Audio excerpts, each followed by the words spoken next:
All right. Good evening, everybody who's on this call. And I would like to welcome you to our first ever virtual Peabody Science Café. As some of you in this audience may have attended our in-person events held at Bar in New Haven before, but this is the first time we're trying this online, and I'm so excited that you're all here to try it out with us.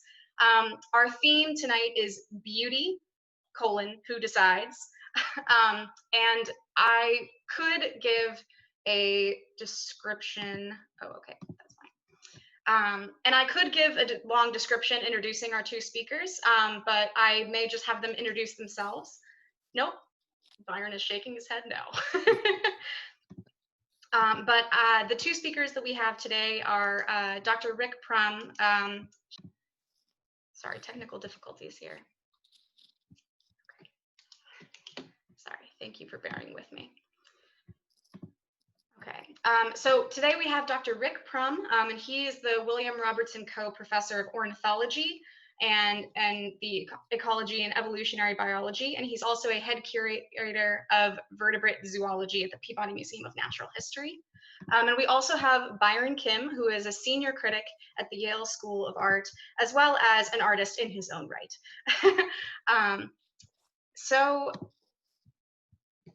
Just a couple of notes for the attendees before we get started. The first beginning part is going to be myself, Rick, and Byron chatting a little bit.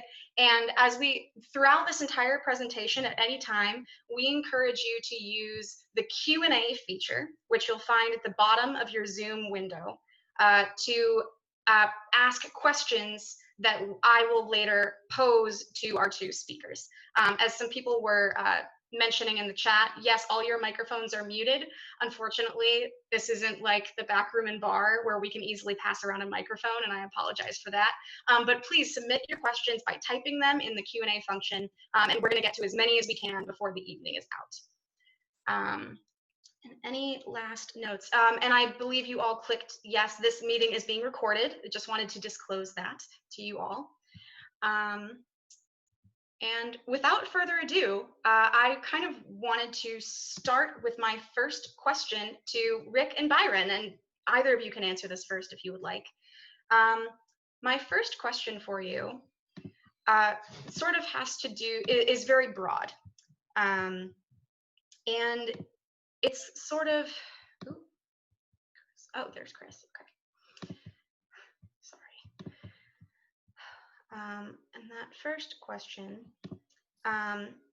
if you could both, so most of the people on this call may not know what your work entirely entails, but I was wondering if both of you could elaborate on what role beauty plays in your own work. And also, if you're willing to generalize a little bit, what role beauty plays in your respective disciplines. Because one of the goals here at Peabody Science Café is to have two people in conversation who come from different disciplines. And I wonder, is there a definition of beauty in your field? Should I start? Rick, do you want to start? As you like. I can dive in, or whatever you prefer. It's a difficult question because it's so broad. We can. Do you want to start? Yeah, let me dive in. So I'm an ornithologist or bird biologist, and I have been working on birds all my life. Started as a bird watcher and then moved into science. And my science has always been about evolution. The process of how birds change, their diversity, the maintenance of diversity, and why they are the way they are. Among the many things that have been fascinating to me have been displays, courtship displays in particular, bird song, plumage and plumage color, how birds see color. And these elements have been an important part of my work. And in the last few years, I've realized that the topic was really about a fundamental question that scientists were afraid of. And by afraid of, I mean, they were trying to pretend it wasn't there. And that question is, what is beauty and how does it evolve? What is its role in the world. So, you know, I'm a bunch of decades into a science career on all different kinds of topics, and kind of suddenly realizing that beauty is at the center of that. Now, to make beauty a scientific topic, I have proposed, and I'm sort of working with a scientific definition of beauty. That beauty is a co-evolved attraction. That is, the thing that is attractive and the attraction to it have shaped one another over time. They have co-evolved together, kind of in a mutual entrainment, right? And that entrainment process is, I think, what creates the phenomenon of beauty, right? And that's led me to all sorts of work, both in the sciences and outside of the sciences. So what is the role of these ideas in science? Well, you know, I'm trying as hard as I can to make that role bigger. And we'll see how it works out. But now to Byron, who is Yeah. you know, So engaged yeah, in creating objects, not just studying the natural world, and so therefore has a real different take. yeah. So I'm a painter, and it's so hard to pin down what is beautiful in art. I mean, everybody has their own take on it, and it's I've thought for so many decades that beauty is learned, and you know, of course, when I'm thinking that, it's very biased from a human point of view, and having read quite a bit of Rick's work, and especially reading an essay recently where he talks about this notion of a sort of co-evolutionary theory of art, really, including beauty. Um, it's really expanded my notion of what could be beautiful. But I mean, I really still want to maybe talk about how much of beauty might be learned, even if we start with our own species. Um, when I was young, maybe in my mid 20s or so, a little bit afterwards, I kind of found my voice as an artist, and it was with paintings that were extremely abstract. And so my hero was Ad Reinhardt, who in the last 10 years of his life made 5 foot by 5 foot black square paintings, which I think were really beautiful, and still do to a certain extent. But just a few years before that, I remember actually in high school being confronted with these Bryce Marden paintings and wondering why the collector had paid. I mean, they paid like 60 or 70 times more than I had just paid for the car that I saved up for. And I just couldn't imagine why. They were just these colored rectangles. So how much of beauty is learned, and how much is sort of natural? The way I used to think of it, I used to think all beauty is learned except for beauty in nature, but it's such a broad schism there. So I wonder if Rick could start with that. Well, sure. One of the ways we can think about expanding on beauty is to realize that there are multiple sources of information and knowledge about it, right? So trying to extend beauty and art into the sciences doesn't undo the knowledge that you as a practicing painter have acquired, or the experiences that you acquire, right? So I'm trying to, in some way, enhance that, put that in a context. And what's interesting and fascinating is that there are other animals that are so fascinating, have the capacity to make what I consider to be aesthetic judgments, and that has shaped their lives, and that they enrich our imagination of what beauty and art both can be, right? What's interesting, of course, is we usually think of cultural influence on people, as so involved in what we think of the art, right? The history of art shows us this. The diversity of art on the planet shows us that people who are passionately dedicated to art forms that we can't understand, proves it to ourselves, right, all the time. So how could that extend to the animal world? Well, I think coevolution can occur in two different ways. We can have genetic coevolution, where genes for, say, the peacock's tail and genes for preferences for the tail co-evolve. Or we can have cultural coevolution, where a new, say, Mozart creates a new way of composing, where you move from one key to another within a single piece, creating an emotional transition, which was first frightening for the audience and then transformed what they imagined music could be, that fed back upon Western music to create, the classical style. And that kind of process is very similar to the genetic process. And so I think of genetic and cultural art as and beauty as alternative forms that it can be, but sharing this coevolutionary process. I think that's a really radical way of thinking about art, and I'm fully on board. I hope so. Yeah. Can I have you step back a couple steps and ask you about the peacock's feather there? Is it so? It's clear that lots of people, lots of individuals from our species think that male peacock feathers are beautiful. We all can have an image of it. Is it a coincidence? Is it a coincidence that female peacocks find that object equally or more beautiful? Yeah, well, interestingly, the coevolutionary view is really kind of relativistic. It doesn't say that there's generalized laws of beauty. It says that beauty and attraction are shaped by interactions in that one, if you will, art world, or that one genre, whether it's the peacock genre or opera or hip hop, right? Different genres I would consider, right? So what's fascinating and kind of an advanced topic is like, well, why does the peacock's tail look beautiful to us, right? Why do bird songs sound beautiful, right?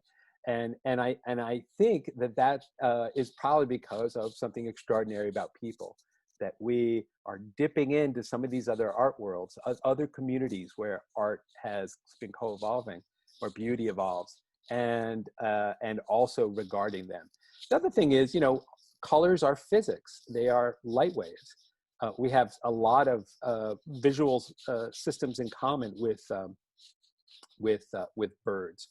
Bird songs are also physical waves, right? So there are some, chordal relationships are physical resonances as a result of the interaction of sound waves. So it may be that there's a kind of common basis to art or to that. However, it's not prescriptive or law-like, right? And people are free to dismiss the beauty of the peacock's tail as gaudy and ridiculous. Of course, I tempt them to try, but. Speaking of which, could you, I think you just passed quickly through this one idea that I find really fascinating and radical. Can you give us more examples of other art worlds? So there are probably a lot of artists and creative people listening in, and when I say art world, people have a certain sense of what that means. But you're taking the initial notion of that word and expanding it really huge. Yeah. So we started with beauty, right? Which for me and also for artists is just one aesthetic value. There's lots of others, right? And we can think of everything from cuteness to irony to pathos, kitsch. These are all kinds of different kind of aesthetic properties or values that it can have, right? But I also think that this coevolutionary idea, it provides a a good definition of art, right? What I call a post-human definition, in the sense that people are not at the center of that definition. And so I think of art as a kind of communication that co-evolves with its evaluation, right? And so what that means is that the form of the stimulus and the evaluation or judgment, aesthetic judgment of it, have shaped one another over time. So for example, a sunset is not art. I would say that the sunset is, the beauty of the sunset is a projection. It is not, because no aspect of our judgments about the sunset are going to change the sunset, right? Right. You know, but, and I'd say that's true of a geyser, Old Faithful in Yosemite, or, you know, Kings Canyon in Sequoia National Park. But the top of the head of the opal-crowned mannequin is art in your definition. Yes, these bird plumages are art. Flowers that are pollinated by bees and butterflies and birds are art to me. And that's a kind of new richness to what we can imagine art can be. If I may ask a question here, Byron, how much do you agree with Rick's definition, based on those questions you just asked him? You know, it's weird. I totally agree, because I partly, I don't know if I should say this, partly because I want it to be true, but you know, I'm a strong. You can help make it true by just. Yeah, no, you know, I read that paper and I wanted to poke holes in it, but I couldn't really do so. Because it's so, you know, it's so clear to me that throughout the history of human culture that, and you say this in the paper, that that our species is obviously so species centric. You know, we just, you know, even each individual thinks mostly about you know, themselves. And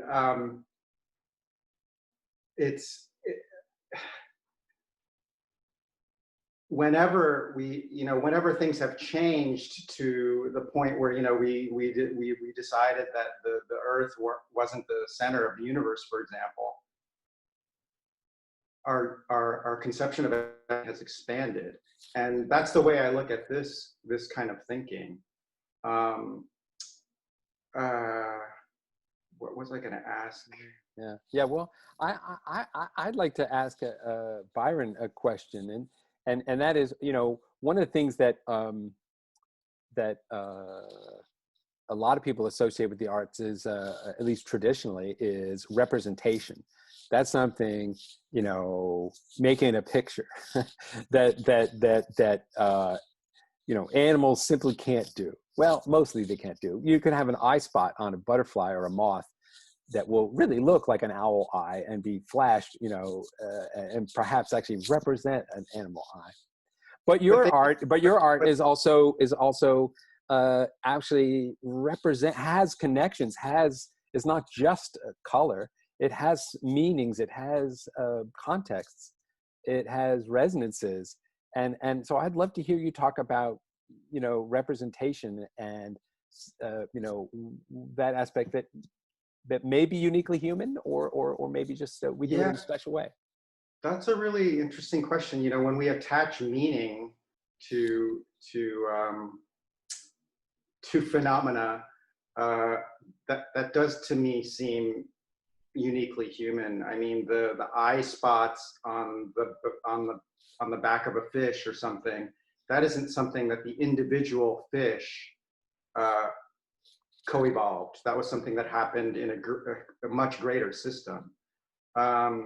So Byron, can I interrupt with a quick question? I just know that you were talking about a particular paper of Rick's earlier, and could you maybe, for the audience members who aren't familiar with that paper, like say, or Rick even, like say a sentence. I can pop a link to it in the chat. Can I just say one sentence that I'll quote from it? Art consists of a form of communication that has co-evolved with its evaluation. And so in art, this notion of evaluation we call critique, which is just a kind of art world jargon. And so we think we make our art better by critiquing it, whether the entity critiquing it is the artist, the creator themselves, or a critic, or which is my function at the school, or you know, a museum goer, or some other writer, or you know. And so it's that describes how our human art world in various forms, whether it's, you know, ceramics or playwriting, that's how it evolves. But Rick's great point in this paper is that happens in a much broader, more interesting way in so many different art worlds that are outside of our species. Yeah.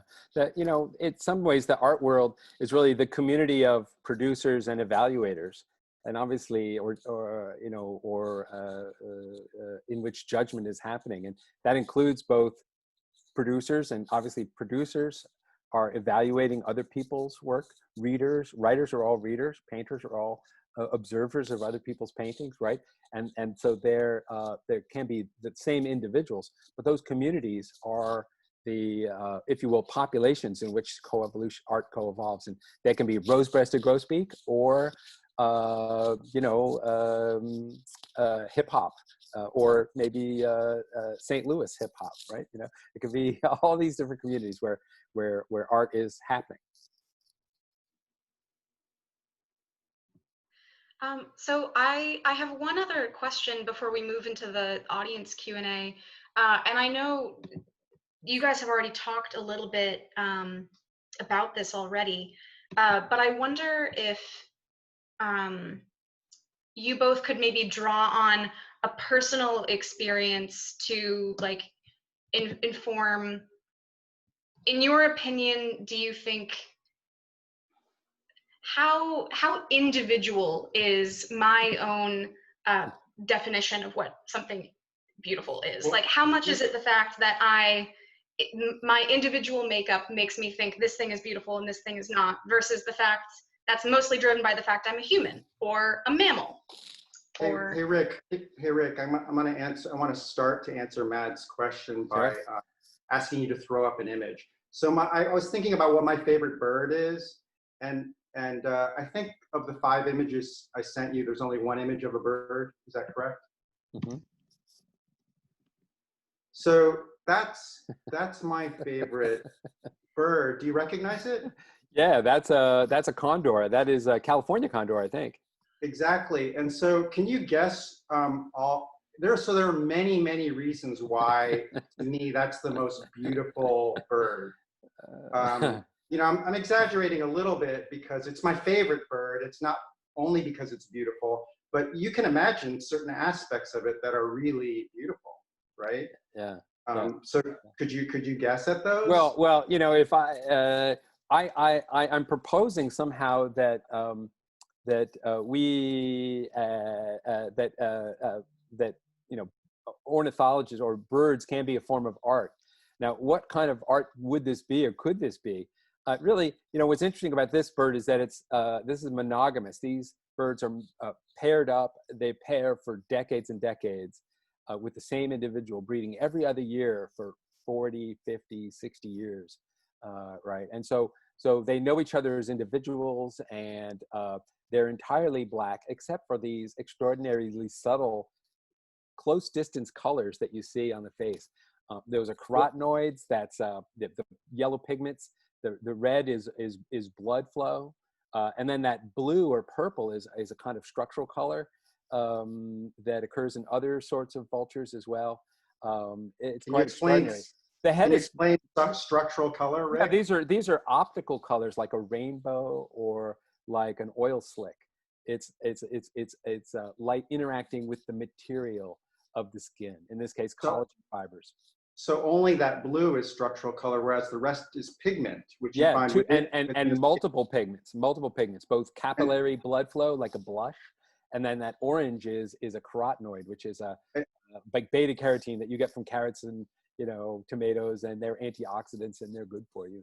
And can you tell me typically what the wingspan of this creature is? this bird is one of the largest wingspans, probably 12, 13 feet. It is like a So- flying picnic table. I mean, it is really, really, really large. Yeah. Which is just an incredible. I mean, I've only seen these live at the San Diego Zoo, which is, I grew up in San Diego, and so I've seen them quite often. But also, the story about their species plight is what actually caught my attention first, and what makes them especially beautiful to me. Yeah. Do you want to talk about that? Well, that is, well, I think the concept of an art world allows us to understand what aesthetic judgments are about. If you're another condor, then your choices like, who do I hang out with? Who do I mate with? Who becomes part of my crowd, right? Become relevant to the evolution of their form. But when you're outside of that art world, as humans are, we are not active participants. So our judgments are kind of different. They're not decisive. They're outside, right? And but of course, they're enriched by our experiences. So the idea that this is a critically endangered bird, down to 21 or 22 individuals in the wild in the early 1980s, the entire population was trapped, brought into captivity, and bred, and then re-released into the wild. But why did they get to that few number of? Land use in the West, lead poisoning. They're at the very top of the food chain. They're even now still having very, very hard time with lead. In other words, without one species, without our species, they would have been fine, probably. Absolutely, yeah. No, this is on us. But I think it's an interesting thing to see that even subtly, even birds who have a reputation for ugliness, like vultures, have a subtlety, and this play of color over the head reminds me very much of some of your work that works specifically with skin color as an inspiration for this. And I can imagine a skin color series, a bird skin color series, which we have. I could recommend some birds to your attention that are really, really notable in that way. Wow, so this is fantastic so far. I do want to get into some of these Q&A questions from the audience. Sure, I'll unshare this and we can go back to talking heads. Yeah. Yeah. Well, I mean, part of the point that I was just trying to make is that there's so many, part of why that bird is so beautiful to me is that its story of having gone down to, like, I thought it was literally just, and it might be true, literally just the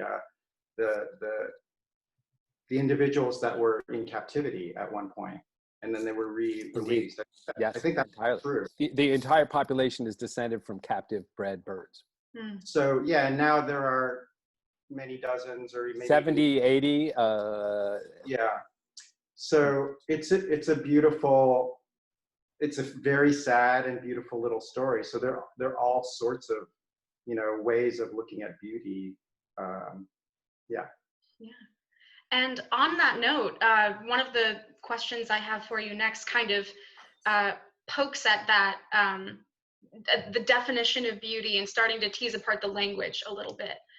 So one of the questions we had in the Q&A is about the difference between beautiful and attractive, because evolutionarily, attractiveness is functional.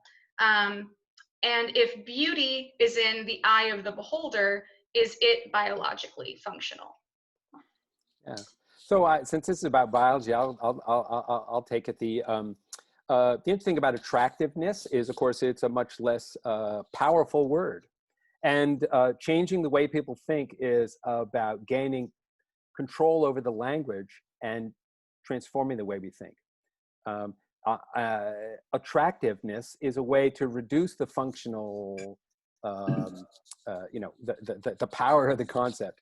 The reason I ultimately, after being a dry scientist for decades, decided to embrace beauty as a scientific concept was because my science was going nowhere. right? People were not moving in my direction. And I realized that one of my greatest allies, Charles Darwin, had elaborated in great detail in a beautiful book, The Descent of Man, back in 1871, an elaborate aesthetic argument for the evolution of beauty. And that I knew that this was at the core of what I was talking about. So I decided that part of the way to try to disrupt the way people think about beauty and was to adopt that language. And the reason why Darwin did it, of course, was that it worked. He was saying, this is what I mean when I say beautiful. I'm talking about what we experience, right? And that it's also arbitrary depending on the different species.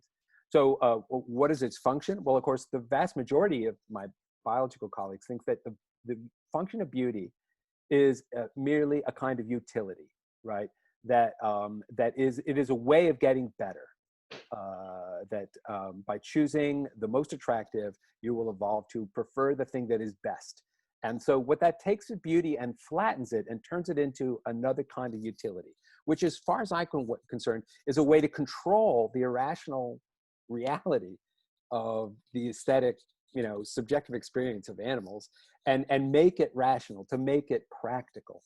I simply think that that's insufficient to describe the diversity of beauty in nature, right? So I think it's really about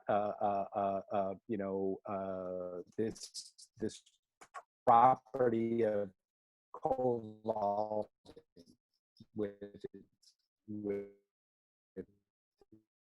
evaluation. So can you talk a little bit about played into the reason why your area of science was going nowhere for so long? Well, the responses to Darwin's proposal that mate choice, in particular female choice, was a force in nature, were explicitly misogynistic. This is back in the Victorian era, right?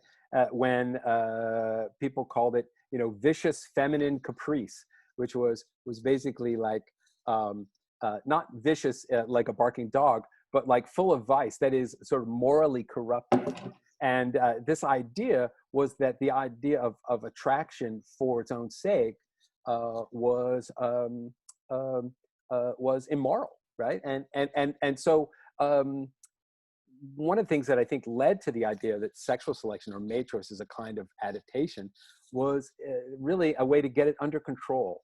And the Victorians were, of course, and many people still are, challenged by talking about both beauty and especially sexual beauty. And I think what they wanted to do was to get it back on the ranch, if you will, to control it, to make it rational, and therefore create a scientific distance from it. Right? And that led society to be very isolated. And I think that's still isolated from, the sensory. And I think that that's still a scientific problem. Yeah, so the roots of the anti-aesthetic view in science were clearly anti-feminist and misogynistic at that time. All right, Byron, unless you have any quick comments, I'm going to move on to the next question. Is that cool? No, I just wanted to hear that. Fabulous. Oh wow, we have so many good questions all. So now that talking about the Victorians, we're talking about humans and human cultural eras and cultural moments. One attendee writes, are there ways to identify common aspects of beauty across social and cultural norms? And how do you identify social and cultural biases that may skew that analysis? And can those biases be compensated for? It's a doozy. I don't know, that's way too big for me to wrap my head around, but especially because the conversation is going in such a way that we should be talking about cultures across species. So I don't know, I'm going to throw that back to you again.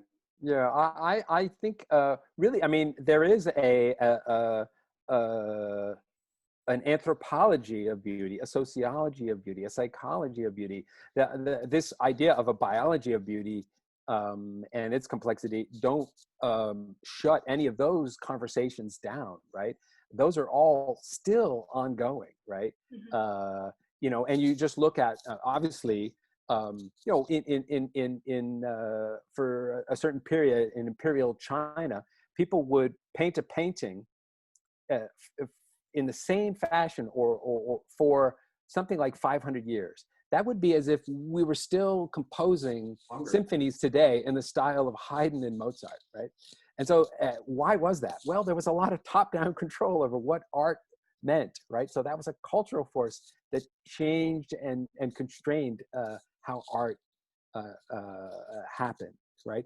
So there are still a lot of cultural stories. You know, the fact that women composers in the 19th century, early 20th century couldn't get hearings, or that Black or Hispanic painters couldn't get their art into museums early on, and are still being misunderstood or interpreted in certain ways as a result of their identities. It is still with us, right? So those this conversation doesn't shut it down, and there are of course experts in all of that that are not us. I guess that's what I'd say. So my next question is, can beauty only be perceived visually? And maybe provide a specific example for why you think that may be or not. No, clearly beauty can be perceived by all senses, but even beyond that, when I was trying to make my California condor point, I mean, you know, you just riffing a little bit on the way that in the direction that Rick was just headed, or part of it, you know, I can say it's beautiful to see 1,000 protesters, you know, marching, but then if I realize, you know, they're not on my side, then all of a sudden it becomes very ugly. So, you know, and that's not strictly a particular sense, right? So it becomes very, very complex. Yeah, I think all the senses are capable of co-evolving with different stimuli to make beauty or ugly, right? And obviously, birdsong is beautiful. Flowers smell beautiful, so that's olfaction. You know, I think there are lots of tactile forms of beauty that are evolving. You know, the taste, clearly.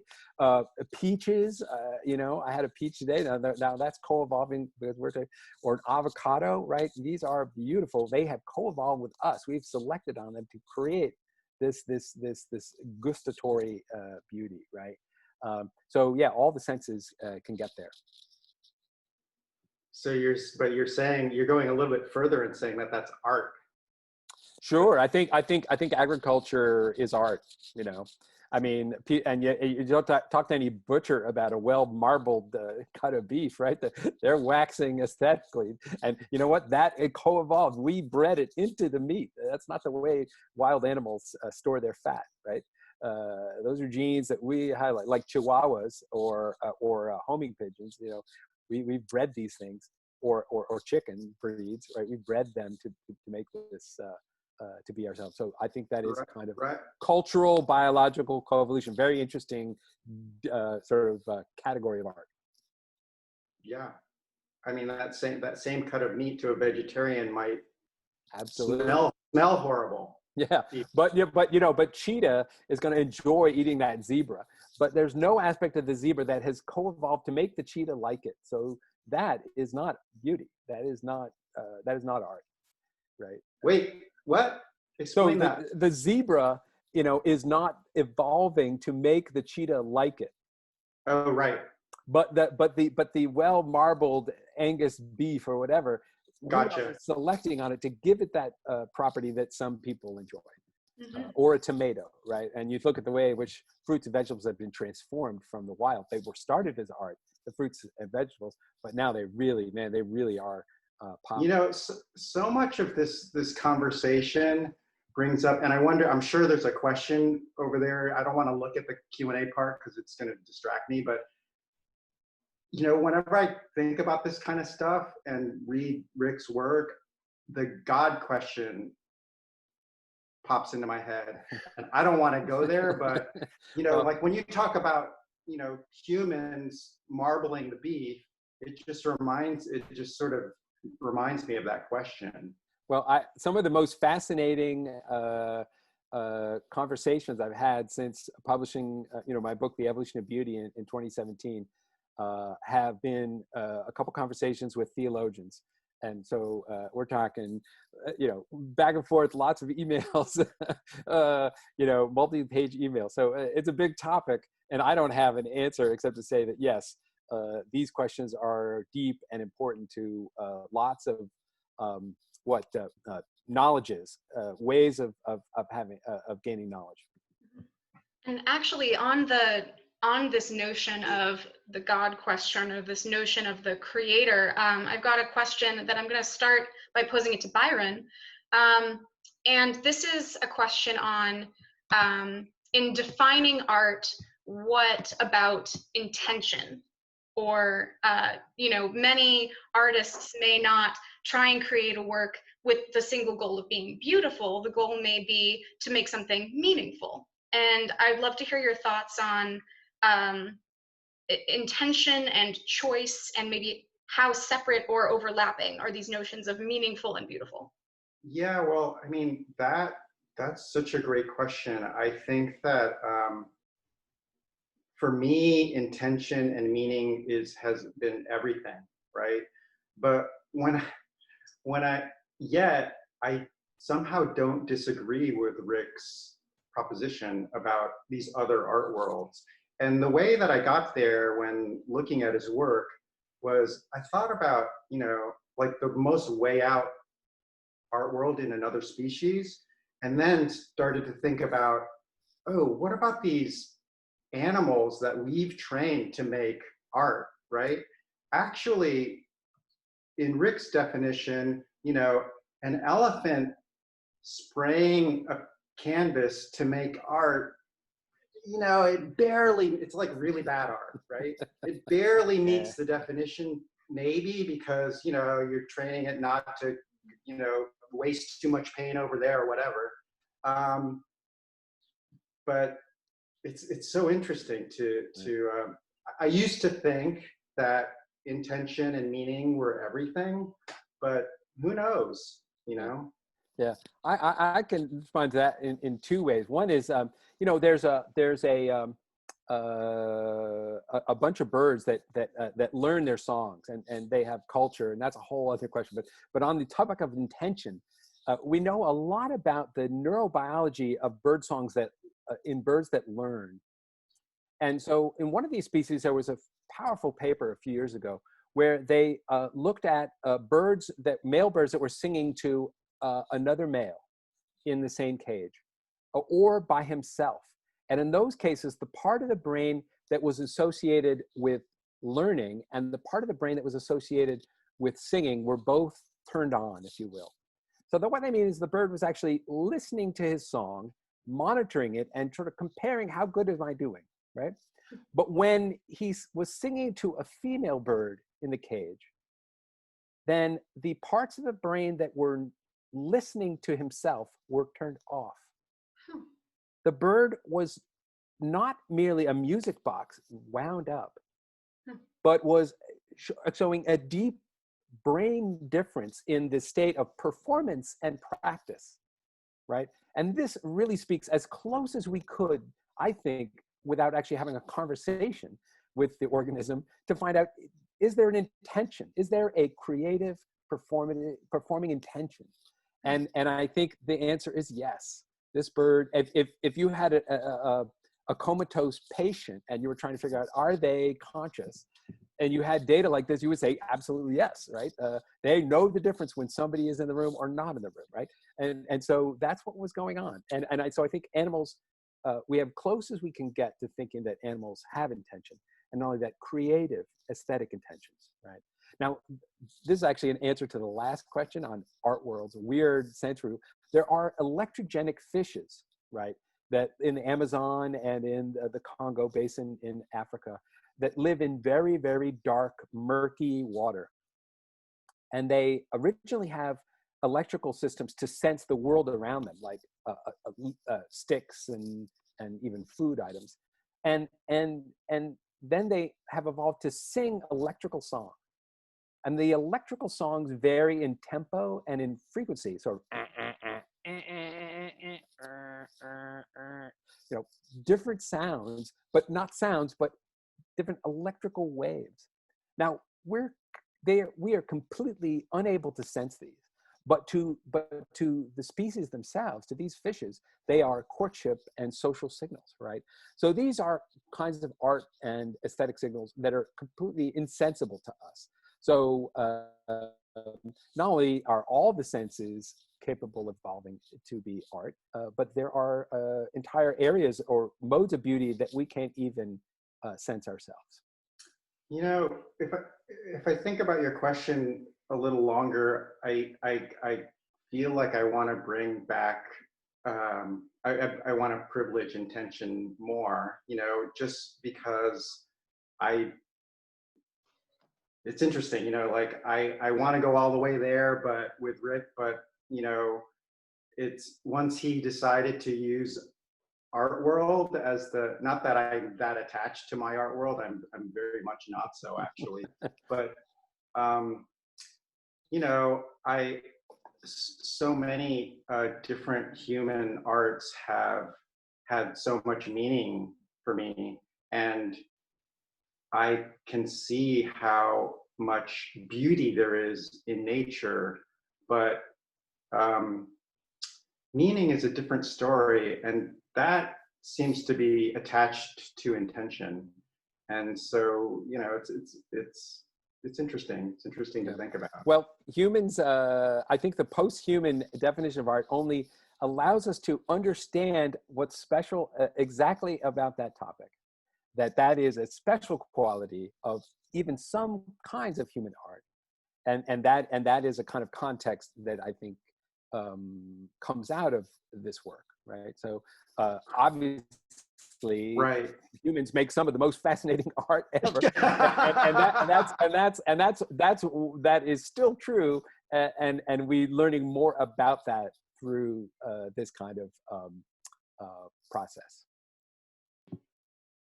All right, so the next question I have here, so I'm just going to read it verbatim because it's a bit of it's a good question.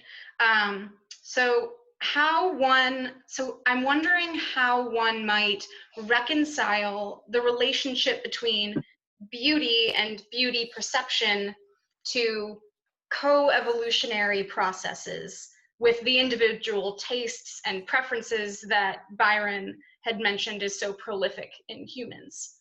So if perception of beauty is so individualized in humans, how can we infer this narrow sense heritability in other organisms, like birds, for example? Is this maybe a subset of that question? It's a question that I had for maybe it's an easier question to tackle, a little bit more softball. Yeah. Do individuals in non-human species have what we would call taste? Yeah. So when we look at things that are beautiful or art in even human realm, we obviously see lots of richness. There's lots of different ways in which they can exist, right? So we can hear a performance of a symphony, we can read the score, or we can listen to a CD. These are all different ways in which that same work might exist or be said to be an artwork, right? There's lots of richness here. What I'm proposing is like another order, another dimension of richness, right? And part of that is because I think it does a better job of explaining all the data we have, even all the data about human art, right? So I'm not proposing that that kind of taste, connoisseurship, if you will, something that is about the life dedicated to perception and judgment and what that leads to, right? whether it's, like I say, hip hop music or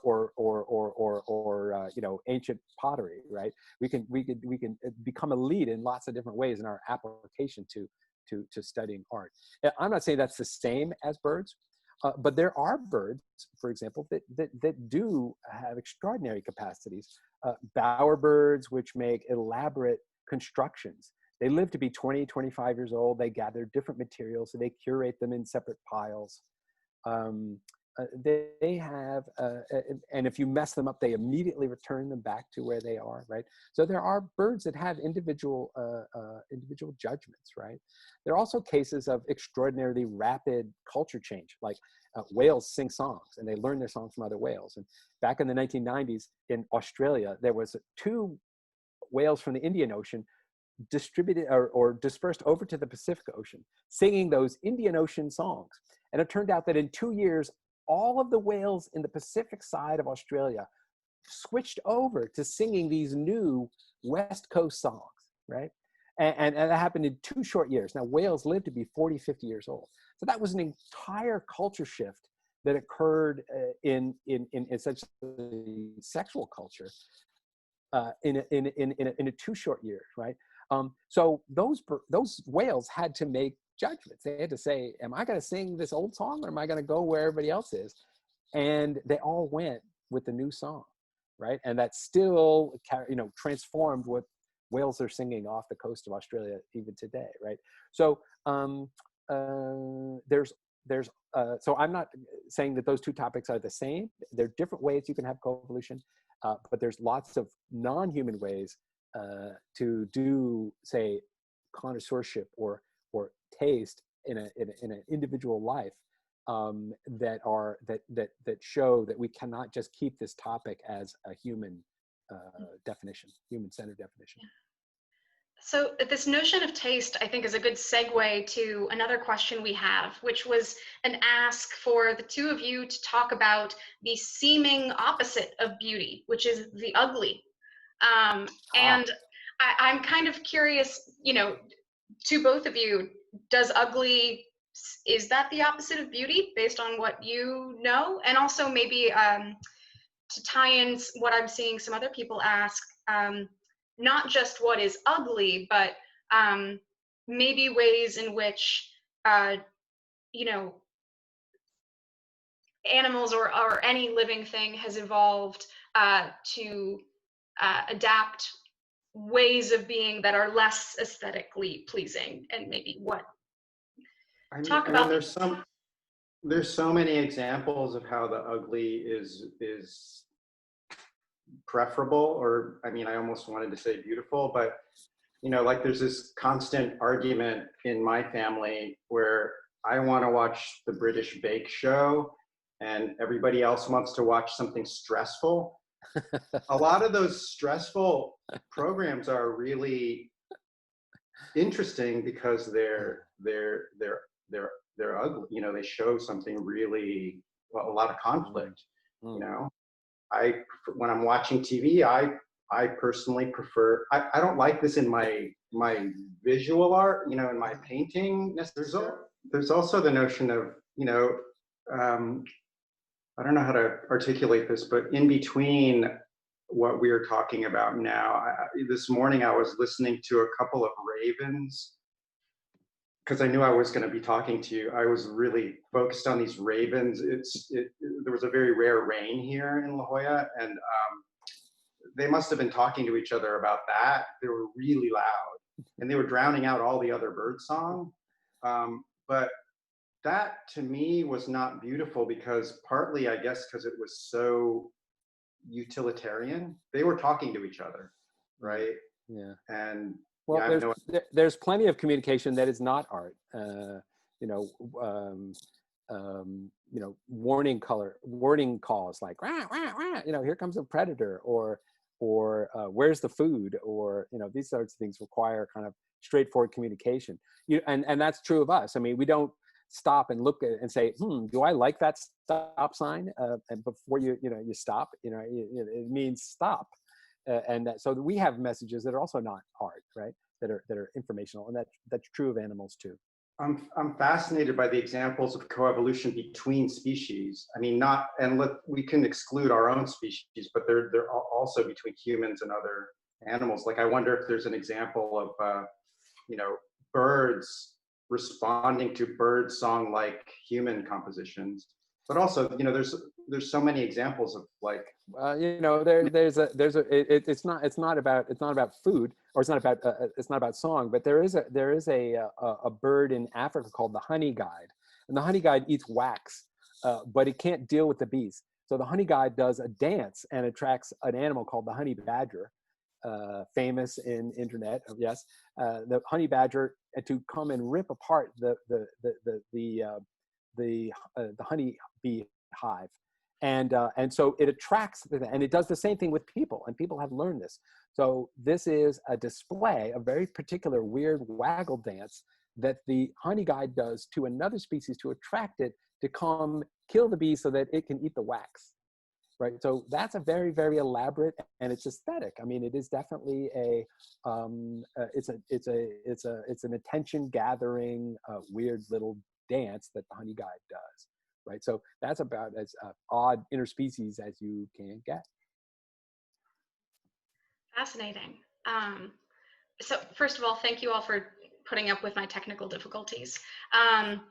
Second of all, so the next question I have for you is going back a little bit to this discussion about meaning and intention. And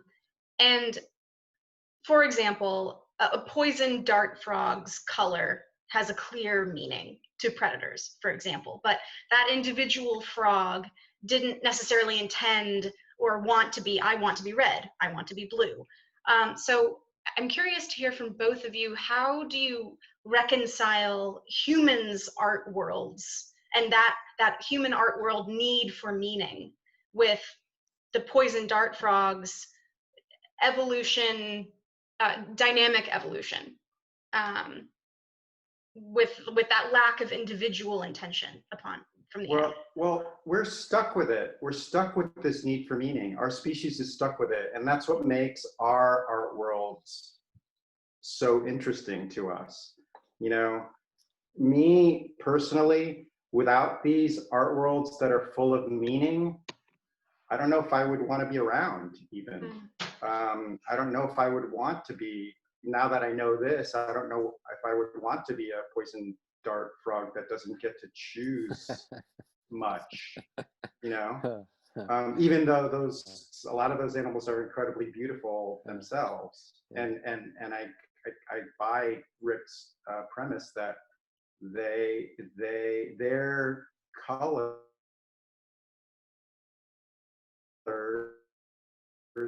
could be the poison dart frogs has these colors that are definitely have meaning, aposematism, like don't eat me. But the same species actually use them frequently in their own sexual displays. So they are beautiful to themselves, but repellent to others. So this is like the same signal with double functions. Now they're clearly not intending that. However, there's other kinds. Beauty can have meaning in birds, though not an intended meaning. So let's imagine that red plumage actually indicates that you're better, that you have better diet. Then redness actually stands for something extrinsic, some possible meaning. So it's possible to get meaning in the animal art world, of course. But as I thought with intention, we have some fantastic neurobiological data that wasn't actually designed to study that question, but reveals something about it. Right now, we don't really have those kind of data, but I don't think we can, merely because we can't talk to whales. Well, maybe Dory, in what Finding Nemo, she could talk to whales. But anyway, we can't talk to whales, we can't talk to birds, but that doesn't mean that we should assume that they don't have meaning in what they do. And I think that would be unscientific, actually. I kind of, I want to pose this question again that I tried to at the beginning of the conversation. And just because it's really fascinating to me to think about, and I don't know if you know the answer. I think maybe you tried to answer it. So let's just take the poison dart frogs as an example. We can kind of infer that they're beautiful to each other. We can use that term, beautiful. You're choosing to use that term. And so they co-evolve to make these very particular, different species of dart frogs or colorful frogs in the rainforest look differently. And we think they look beautiful. So this was back to the peacock feather question. Like, is that just a coincidence? There are many examples of that in nature where there's this coevolution. And then we also agree. I mean, I'm sure there are many examples where we think where it's gone is ugly, right? Or not interesting. But why is it that, am I asking a stupid question? Why is it that we think that some of these things are so beautiful? I don't think it's silly. And obviously I've spent most of my life studying beautiful birds because I think they're beautiful, right? It's certainly motivating, scientifically, personally motivating. So my question is, why do you think that they're beautiful? Yeah, I mean, I think it's because humans have extraordinary, and evolved to an open-endedness to our capacity for evaluation. And that if you look at what I call the spatial frequency, the size scale relative to the object of the color variation, the boldness of it, the contrast, its unity, there's all different kinds of aspects of it we can try to describe, and we could do it even scientifically.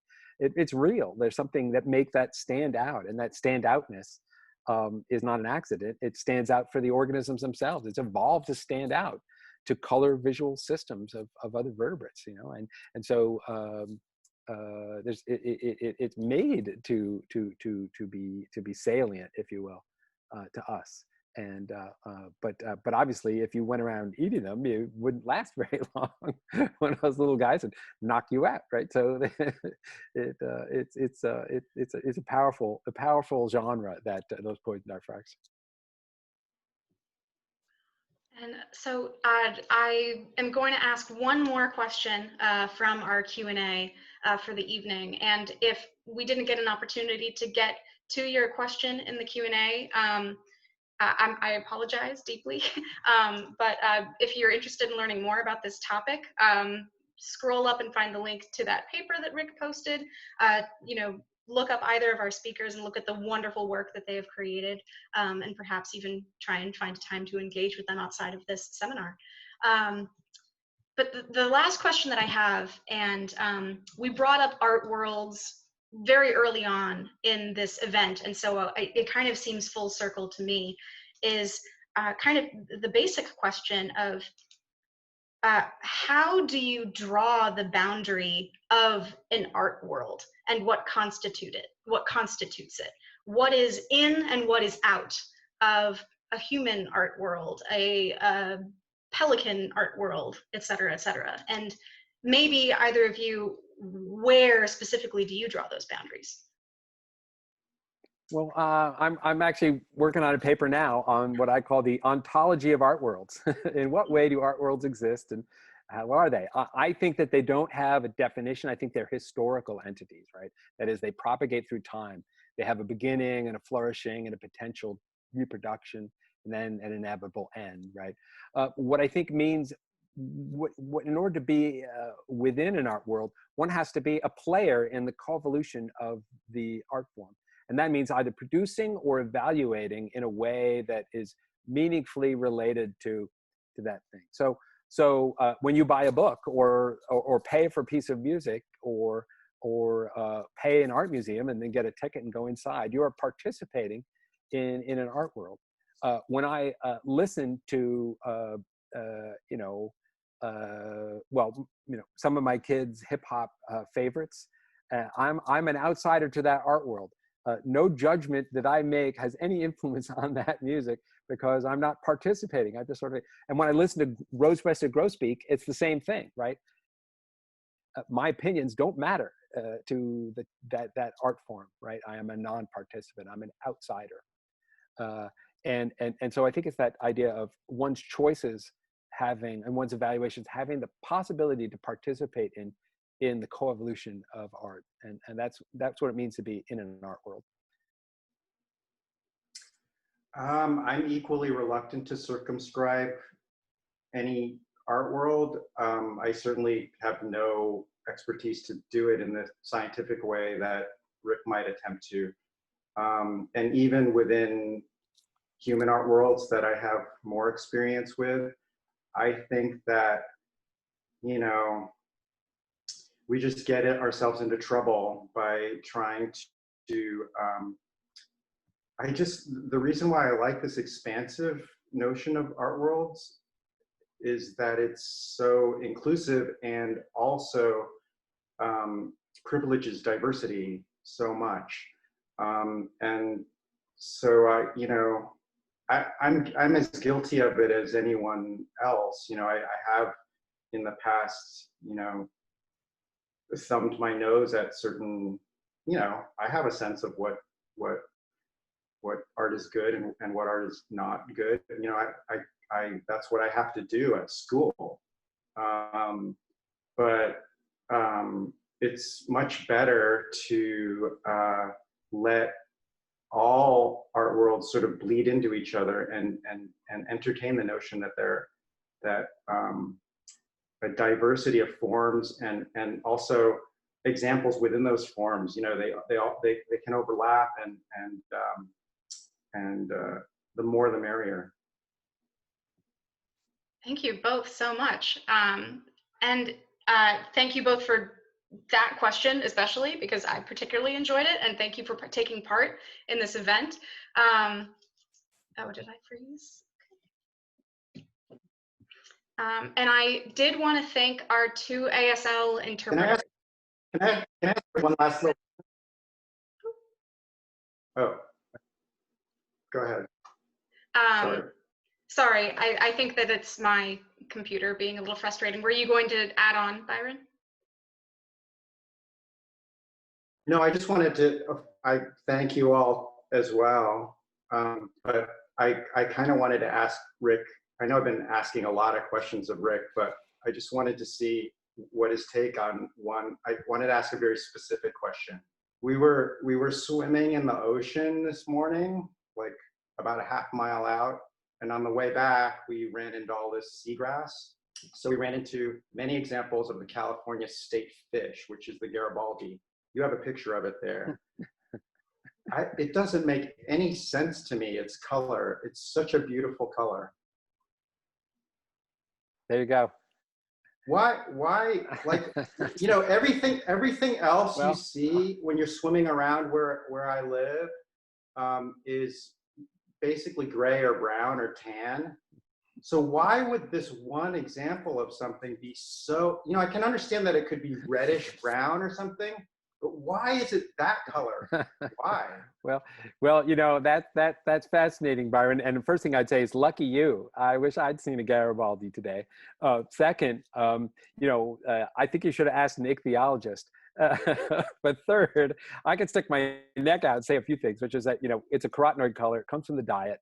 But the carotenoids are cheap. It's not about being looking beautiful or looking honestly indicating the diet. But you know, one of the things is that they're all that way. This is males and females. They all look the same color, and so that is kind of a social signal. And also they can be schooling, and I think that's part of it. But it shows you know, the myriad of contexts in which social signals can evolve to be beautiful. I think maybe I got you on that one. Yeah, well, good. So before we go, Mads, I just want to say thanks to all of the 180 to 120 people that have participated. This is way more people than we could have packed into bar, though I do miss the beer and pizza. Thanks also to our sign language interpreters You got what a great inspiration to see you do your stuff. Wow, I'm impressed, and thanks to Peabody and Mads for bringing this together and introducing me to Byron, which has been fascinating and fun. Yeah, thank you all again. And for anyone, all the attendees that are still here, be sure to, if you're interested in future webinars that the Peabody is having throughout the summer and into the coming fall, be sure to like us on Instagram, follow us on Twitter, and subscribe to the Peabody email list where you'll hear about all these kind of events and more. And Rick just popped his email in the chat for further questions. So that is awesome. And thank you everyone for coming. Thanks. Thanks, everybody. Great to see you. Great to be with you.